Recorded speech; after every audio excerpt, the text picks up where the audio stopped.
Hello and welcome, everyone. I'm Marissa Kozlov. It's great to have you with us for today's eMarketer Tech Talk, where we host guests from all areas of media, ad tech, and martech. Today, we'll be taking a first look at TvScientific's 2026 State of Performance TV report, including the forces reshaping 2026 media mixes and what these changes mean for performance, brand strategy, measurement, and real world media planning. I'm really looking forward to hearing more about this. And first, I want to introduce you to my three great guests I have with me. First, we have Matthew Osler, Director of Strategic Partnerships, who is coming from Cornerstone Media and joining us today from Minneapolis. Matt, nice to see you. Hi, Marissa. It's a pleasure to be here. Really nice to have you here. We also have Eran Dunsky, Head of Product for North America from Appsflyer in San Francisco today. Eran, how's it going? Hi, Marissa. Thanks for having me. You're very welcome. Nice to have you here. And finally, we have Emily Duncan, Marketing Manager for TvScientific, who is joining us from Seattle. Hey, Emily. I'm Marissa, excited to be here. I'm so happy to have all of you here. And I also want to mention that for all of you in our audience, we are thrilled to have you here as well. And I just want to remind you that we would love to hear from you throughout the duration of today's show and keep it interactive with us. You can use the chat window on the right to tell us where you're joining from. You can ask questions, and you can also engage with your peers. So Matt, Emily, and Eran have a great discussion planned for you today. But first, Emily, I'm going to pass it to you to help set the stage. Thanks, Marissa, and hi, everyone. Thank you so much for joining us. Today, we'll be diving into the 2026 trends shaping advertising strategy and what they mean for marketers right now. I'm excited to be joined by my two expert CTV panelists, Eran and Matt. They'll be sharing what they're seeing in the market, how they're thinking about these trends, and their best advice for marketers planning for 2026. We'll also be sharing the latest findings from TvScientific's State of Performance TV report, which is our annual research report based on insights from 600 plus marketers across both brands and agencies. So here's what we're going to be diving into today. So first, the attention crisis and what's changing with consumer behavior, how marketers are then adjusting budgets and strategy, the role of AI in turning attention into outcomes, and then the collapse of the brand versus performance TV divide, and then finally, the push for radical transparency.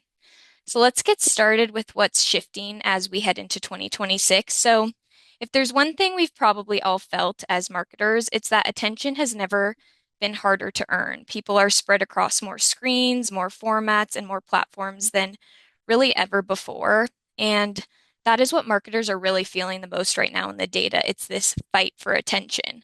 And in our report, we found that 73% of marketers are struggling to find high quality customers. And that's a pain point that has really nearly doubled since 2025 when it just stood at 45%. And 63% say it's harder than ever to stand out on social.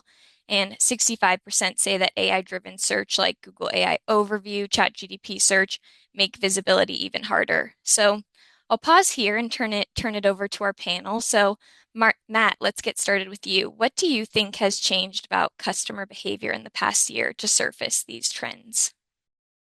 Yeah, I think like what you were saying, I think the reason high quality customers feel harder to find is that they're more fragmented, more distracted, and they're also more kind of in control than ever before.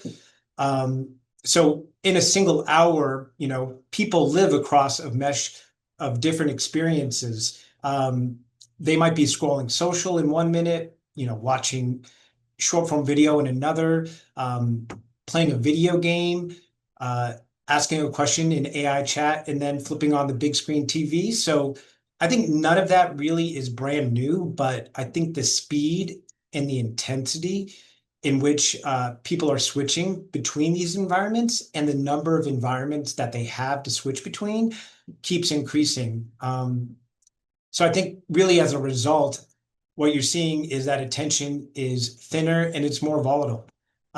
Most people, I would say, are not in market when they see your ad. So really, any single exposure is likely to not be remembered. What I would say is you can't really rely on one channel or even one touch to carry that load anymore.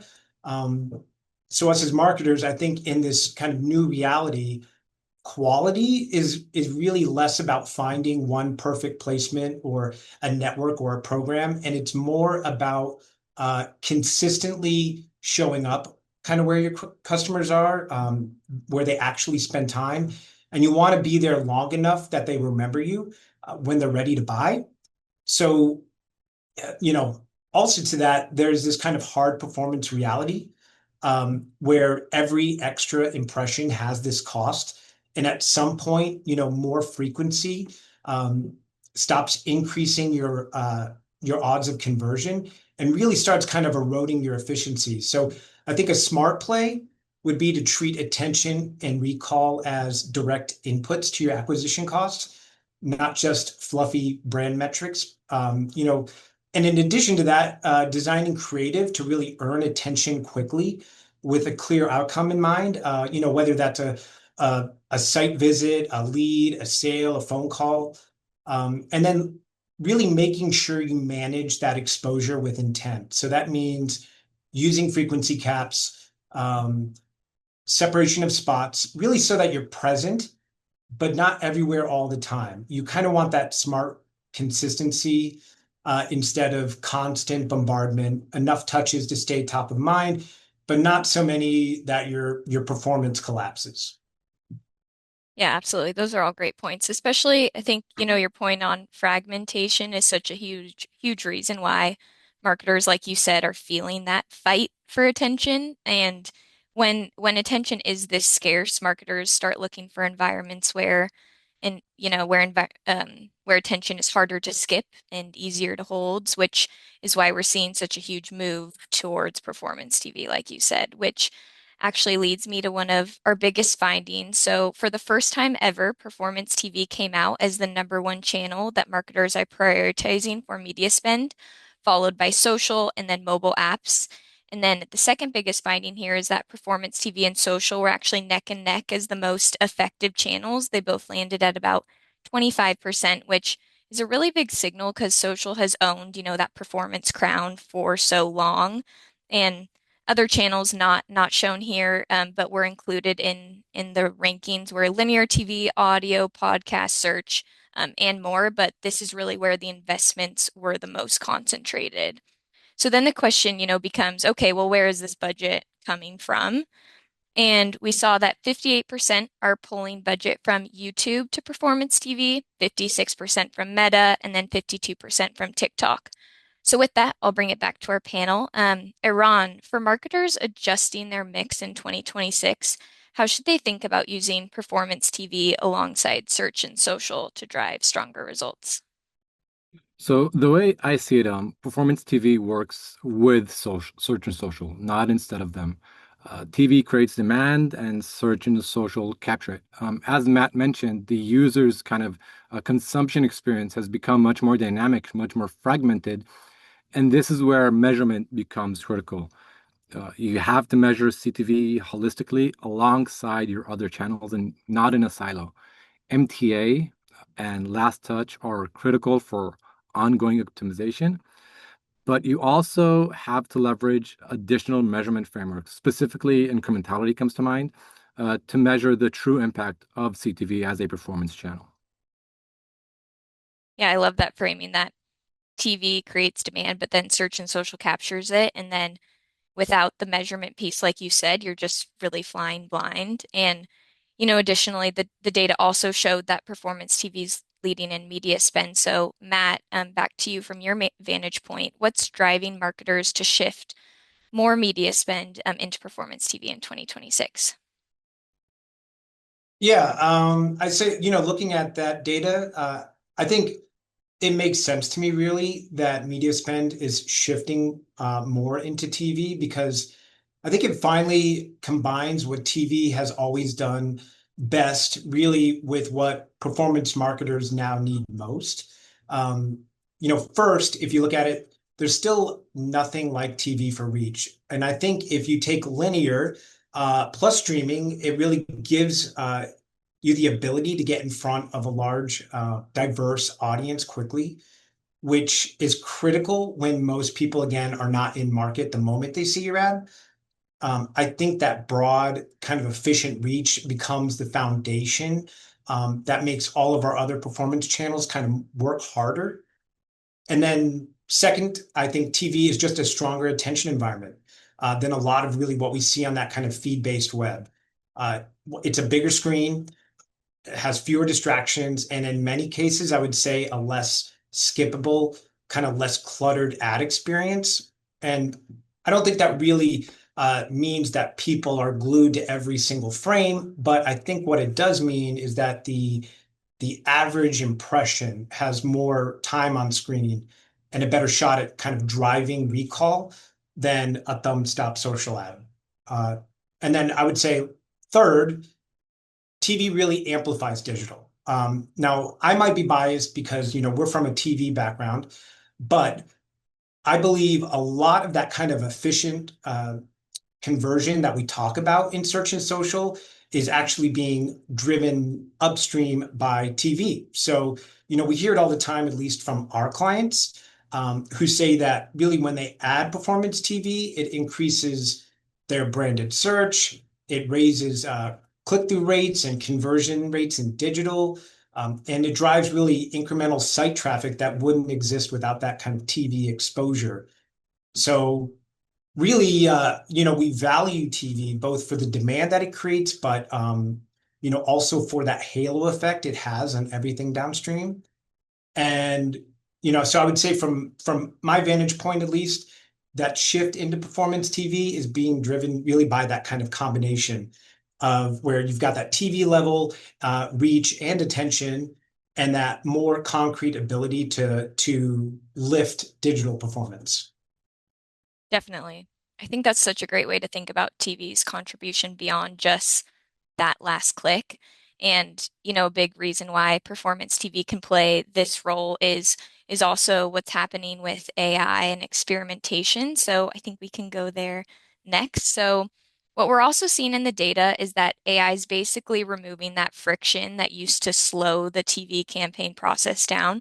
So, you can get more creative, more variations, faster learning without those same bottlenecks. And so when we ask marketers how they're using AI specifically in performance TV today, the top uses are one, audience targeting and optimization, two, creative generation, and then lastly, accelerating creative testing.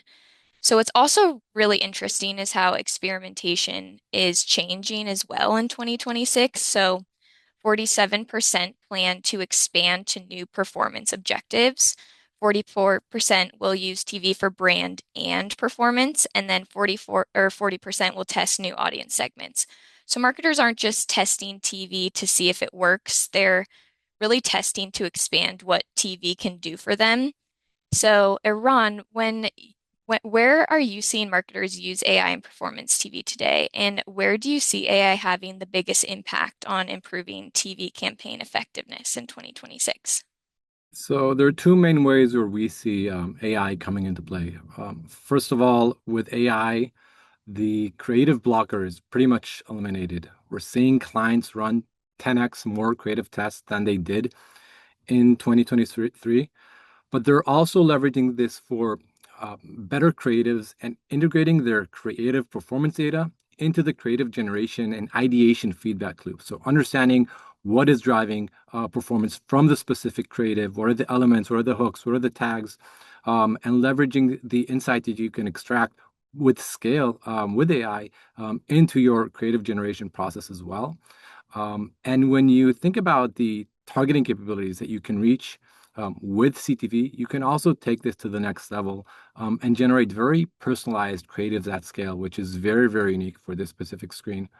The other aspect is measurement. Of course, CTV is still finding its right currency, I would say, to measure its impact. And it's difficult. But by leveraging tools like MCP and diving deeper into the data, you can uncover insights that used to require custom analysis or a built-in data science team or marketing science team, enabling marketers to be very more self-sufficient in how they approach understanding the performance of CTV can be a game changer for marketers.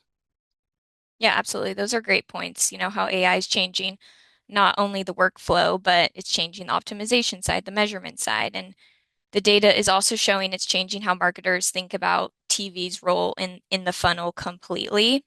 So in 2026, we're seeing both brand and performance. They're no longer necessarily separate categories, but that performance TV is now doing both. So on the performance side, the confidence is really high. So 67% of marketers said performance TV helped them hit their 2025 revenue goals, and now 90% expect to deliver it again in 2026, which is a huge number. And it's not just driving revenue, it's driving brand impact too. So 65% of marketers report an increased brand awareness. And then on the flip side, 64% of marketers say that sales increased after adding performance TV to their channel mix. So we're really seeing TV act like a full funnel channel. So when we asked why performance TV is working for marketers, a few reasons stood out. One was access to attentive, engaged viewers. Two, scalability across audiences and platforms. Ability to connect TV spend to measurable outcomes. Precise audience targeting. And then lastly, built-in optimization for campaign performance. So TV has really officially, I would say, evolved into a channel that can deliver both brand impact and measurable performance. So Matt, from your perspective, what does this shift mean for the future of how marketers think about TV's role in the media mix? Yeah, absolutely. Being in that kind of performance marketing industry for almost 20 years, we've been using response-based metrics really for a while. Putting URLs in 800 numbers on spots for measurement. Though, outside of like a unique phone number, that measurability has been limited and more, I would say, directional than concrete. So I think what is starting to change is that precision and that level kind of accountability that we expect from TV. I think today's like technology that we're talking about here now kind of connects on-screen exposure to real outcomes with way more accuracy than we've ever had before. So I think TV is evolving really from, hey, we'll run this ad and probably see some lift to, like you said just a minute ago, to a more data-rich full funnel channel. So I think from my perspective, that real mind shift isn't that marketers suddenly discovered performance metrics for TV, but it's that instead of saying, again, we ran in these programs, marketers can ask which audiences did we reach, at what frequency, and what incremental conversions, revenue and ROAS did that create without TV in the mix. So I think that's changed how TV shows up in the media mix. It stops being a discretionary brand line item that gets cut when budgets tighten and instead becomes part of that performance engine.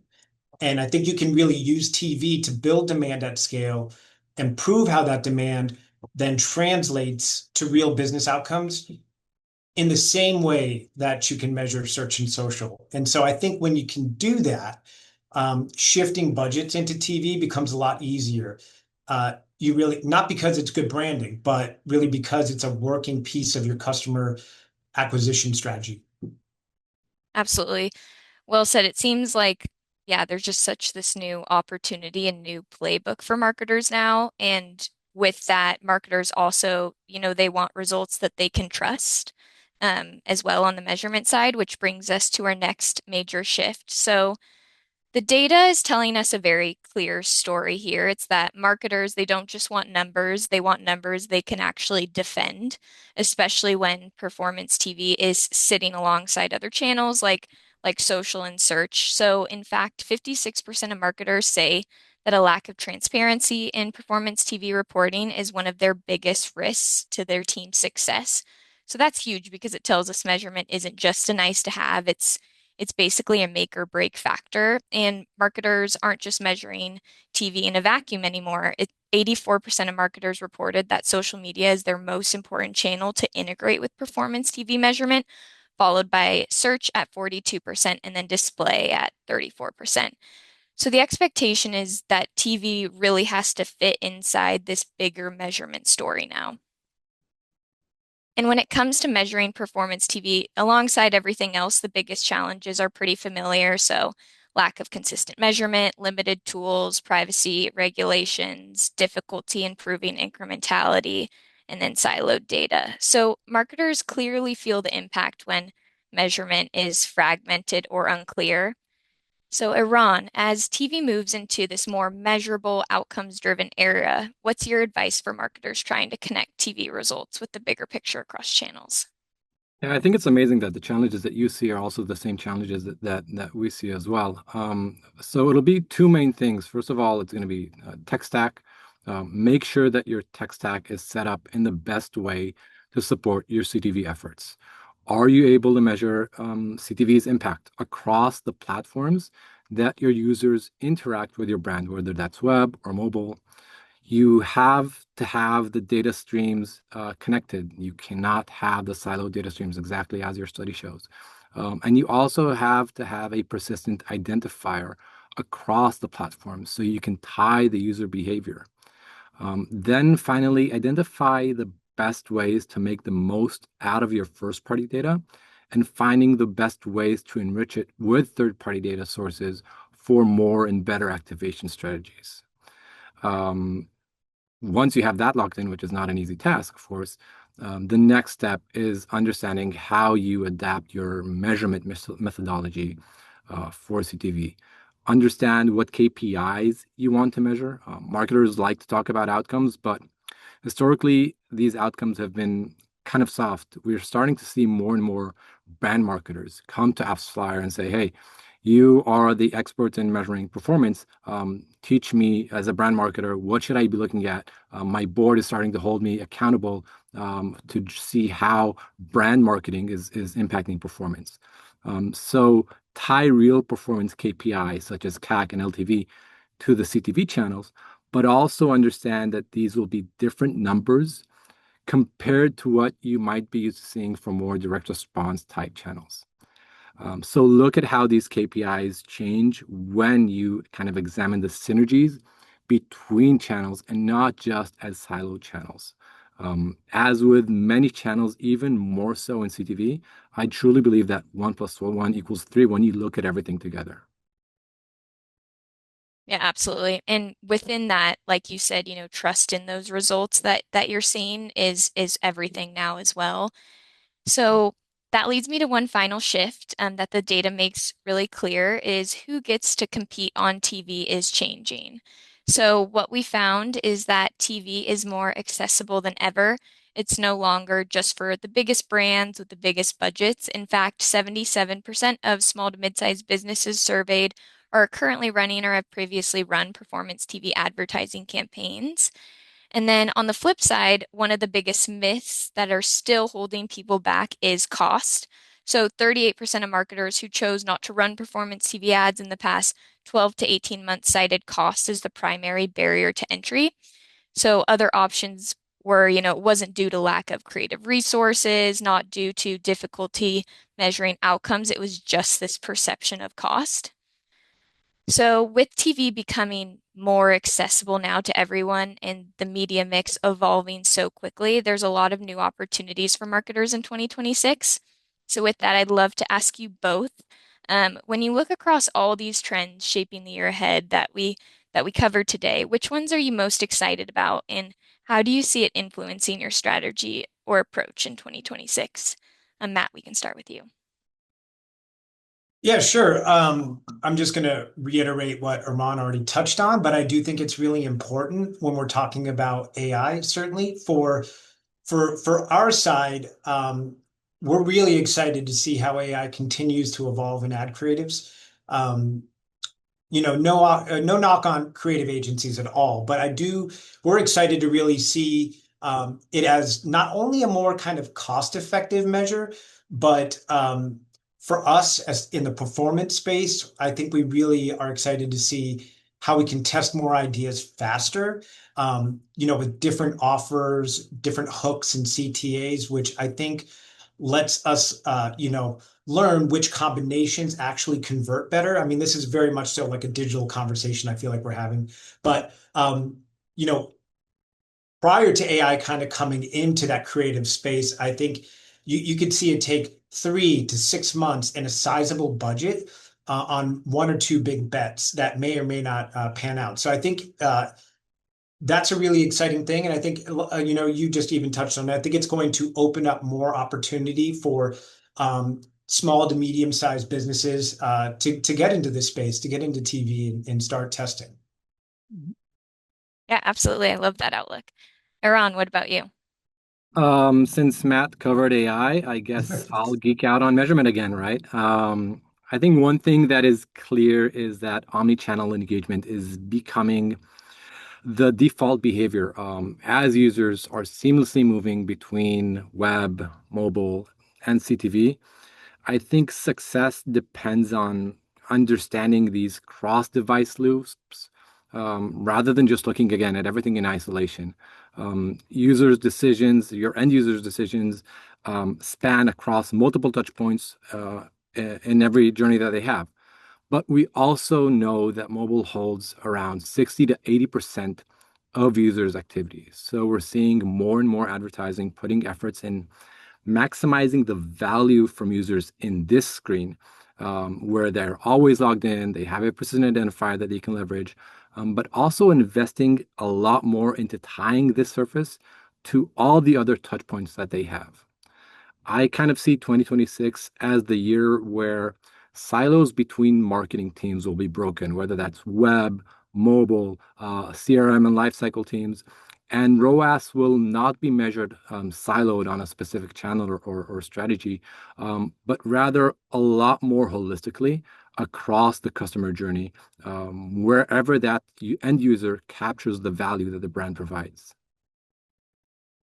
Totally. I think many marketers would jump on that and agree with you there.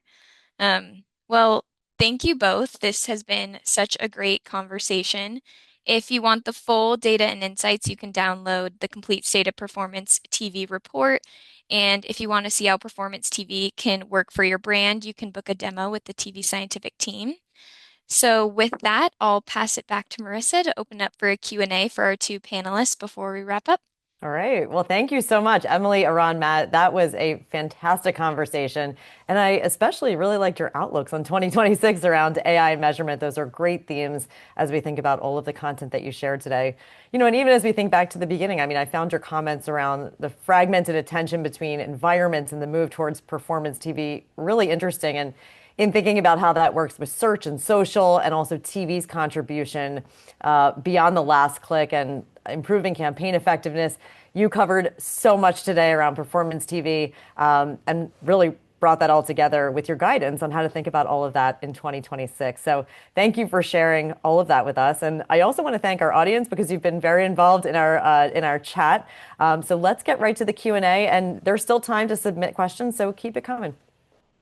All right, are you all ready for the Q&A? All right, I see some head nodding. All right, Matt, the first question is for you. Our viewer says, we've never run CTV before. Do you have any advice for brands who are just getting started? Yeah, sure. I think it's first probably much like in any campaign you're starting. I think it's important to make sure you define what success looks like. So is it driving awareness? Is it to drive site traffic? Is it to generate conversions? I think second, I would suggest to start out really simple and not overcomplicate your plan with hyper-targeted controls, micro segments, etc. I know our agency, we prefer to be more of like a program agnostic. Instead, we build more around audiences rather than networks or programs. So especially when we're really focused on efficiency, and that's our main priority.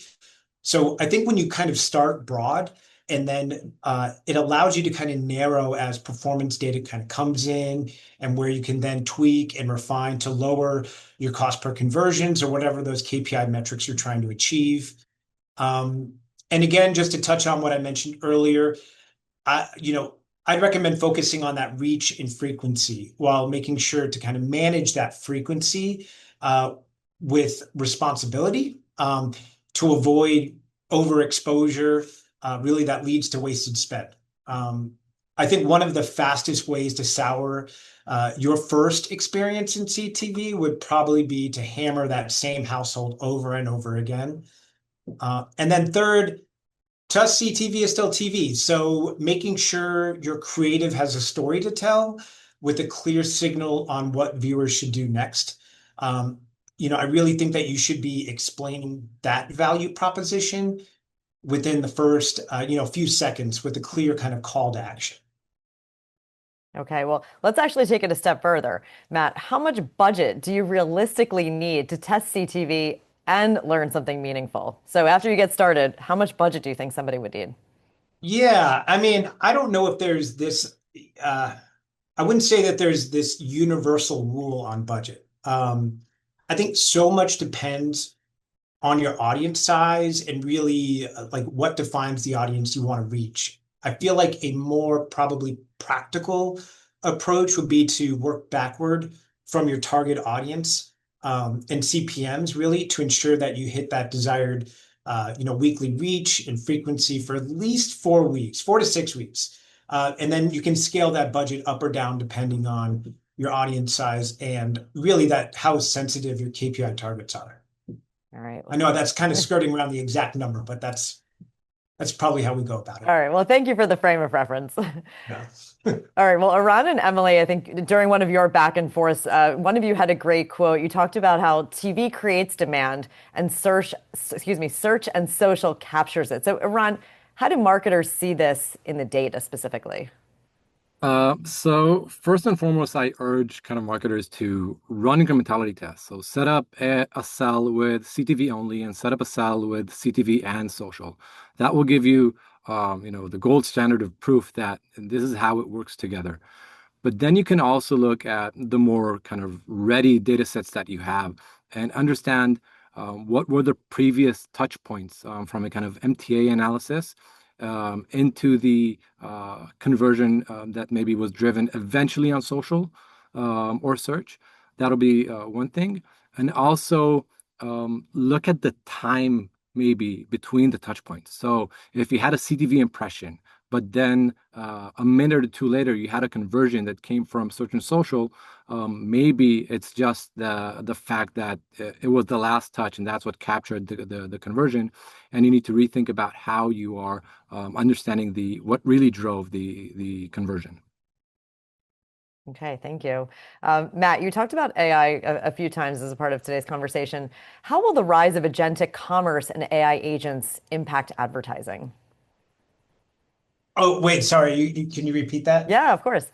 How will the rise of agentic commerce and AI agents impact advertising? Honestly, that is not really a space that we're in at the moment. So, I mean, I don't necessarily want to speak out of context or really get into what we expected to see. I think we're just kind of we're probably taking more of a backseat approach where we will kind of want to see where it goes before we make any assumptions to where that will, where it will go. Yeah, I would almost put a pin in it and I would say, let's see where AI goes. I feel like honestly, every day you look at it, it's changing. So yeah, that's where we don't want to be the first, in the race. We kind of want to stay more in the middle of the pack and see how people finish first, and then we'll come to some conclusions. All right. Well, thanks for sharing that. All right. Eran, you talked a lot about measurement. So this next question is for you. Can you talk about attribution developments across omni-channel strategies? The challenge of accurately measuring view-through conversions across channel has been consistent for years. Yeah, so definitely think about what are the right attribution lookback windows that you need to have in place to account for the user journey as they are exposed to CTV ads and convert on either web or mobile. That is one element of it.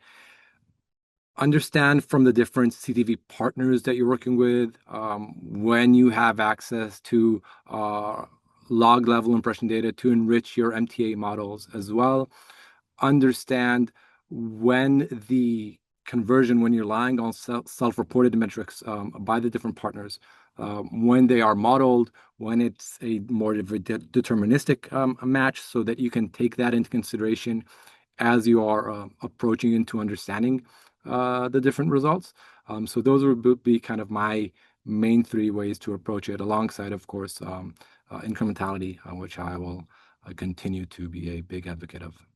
All right. Thank you for that. I have another follow-up question on measurement as well. How does CTV plug into a duplicated measurement framework?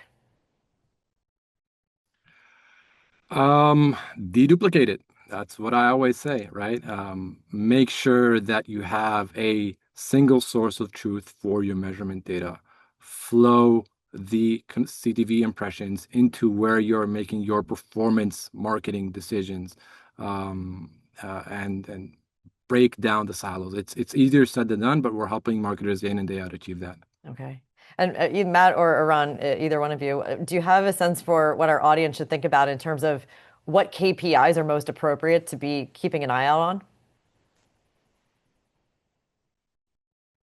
Mine will be CAC, LTV, and ROAS, but with the current caveat that it's going to look different from a more direct response channel. You're going to have to understand the halo effect and the synergies that exist with these channels. So start off with that, and then kind of fine tune what these real KPIs mean from a CTV perspective. Yeah, I mean, I would say it's a good point to say that you kind of have to take a different perspective on what those KPIs are than maybe some of your other performance channels. Also keeping in mind that there is that level of incrementality that we always have to look at. But we're still, from our standpoint on performance, we want to look as far down the funnel as we can, and it also depends on kind of what vertical you're in or what what industry you're in. But as far down that funnel we can is really where we're measuring. At the end of the day, although we do use site visit, we are looking at other kind of top funnel metrics, but really more as guidance. But at the end of the day, I think it's really about sales and driving revenue. Okay, well, thank you for sharing those KPIs. We had another question come in on ROAS specifically, so I'll ask that one now. Our viewer wants to know, how do you build a tech stack to measure ROAS across these fragmented channels such as social, programmatic search, and all of the different walled gardens? So it starts off with making sure that you are capturing your internal user identifier across the different platforms that user engage with your brand. That's one aspect of it. Another aspect is integrating all the signals, all the impressions and clicks across the different platforms that you're working on into a single data stream that can run your attribution logic on top of it. Ideally last touch, just because it makes things easier with sending back signals to partners, whether that's through CAPIs or through kind of a measurement platform like Appsflyer. So those are the main starting points. Make sure you have a strong measurement partner in place. Make sure that you're getting all the signals from the CTV partners and all the other programmatic and open web partners that you have as well. And then have a customer user ID that you can identify users no matter where they engage with your brand. Okay, thank you. And earlier in the conversation today, I remember you talking about brand versus performance. So our next viewer says, do you think creative data can guide brand creative as well as performance creative? Matt, do you want to take that one? Sure. Yeah, I mean, I think I do think you have kind of different ways you go about creative, whether you're doing brand or you're doing performance. I think again, we tend to take this approach that you can achieve brand, all your brand goals within a performance focused creative. So you can get your brand really, you can kind of get your brand out there with the ability to also include very direct, outcome-based messaging. So, I certainly would say you're able to do that, but I think you can kind of do both within the same creative at this point, really. And especially when you're looking at the how you're able to measure on that kind of back end, I think it's really important that you do have this kind of performance-driven message within your creative. Okay, thank you for speaking to both of those sides. Eran, how should teams think about attribution for CTV if conversions happen later on mobile or on the web? So I think we covered this throughout the conversation. Effectively understanding what is the logged in user on the one hand, making sure that you're getting the right signals on the impressions and clicks as well, and defining the correct attribution windows is also key to this. Users will either convert on web or mobile. Sometimes this is more of a probabilistic match. Sometimes with the capabilities of different walled gardens, this can be more of a deterministic match. And then kind of deduplicating it all within your measurement partner is key to understand how this happens from CTV engagement to web and app conversion. Okay, thank you. All right, so we are going to take one more question today. Emily, we're going to bring you into the mix here because we have a question that came up specifically about the report. How should marketers interpret performance TV in the context of this report? And when marketers rank this as their top channel for spend, is that net new budget or is that reallocated budget? Yeah, great question. So at TvScientific and in context of this survey and report, we define performance TV as combining the power of both TV advertising, but with the precision of digital. So it's really just TV as like a true performance channel. So what that really means in practice is you can easily launch on both connected TV and linear TV ad campaigns, but then you can optimize for your goals and then measure those actual outcomes. And for the second part of the question, when marketers ranked this as their top channel for spend, it was a majority of reallocated budget that came back. So the top three that I covered earlier were, from YouTube, from Meta, from TikTok, but other options in the survey were reallocated budget from we had display, search, linear TV, and we also had the option of brand new budget, but those weren't near notably as high as the other three. All right. Well, thank you for explaining that to our audience. And Emily, Eran, Matt, I just want to say again, thank you. This was so wonderful to be with all of you today. Such great content within the report and within the content that you shared. And we really appreciate you answering all of those questions from our audience. It was great to see all of you today. I appreciate it, Marissa. Yeah. Thanks for having us. Yeah, thanks, Marissa. Appreciate it. Of course. And just a quick reminder for our audience, TvScientific's the 2026 State of Performance TV full report is available in the Resources tab to the right of the video player. Before we close, I'm just going to take a moment to tell you about eMarketer's media channels. Mark your calendars for eMarketer's first virtual summit of 2026. That's happening on Friday, February 13th. You can join us for Creator Trends featuring principal analyst Max Willens, senior analyst Minda Smiley, and our leaders from Gap, Stanley 1913, Dick's Sporting Goods, and more. It's going to be great. I highly recommend signing up for that. You can also secure your spot for that, register for more webinars like this one, and also preview our 2026 summit lineup all at emarketer.com. For more eMarketer content, subscribe to our newsletters and also check out our podcasts, including Behind the Numbers, Reimagining Retail, and The Banking and Payments Show on Spotify, YouTube, or wherever you get your podcasts. Thank you all for joining us today. And thanks again to Emily, Eran, Matt, the team at TvScientific, and our eMarketer studio team, who's behind the scenes, for making this webinar possible. We'll see you all on the next Tech Talk.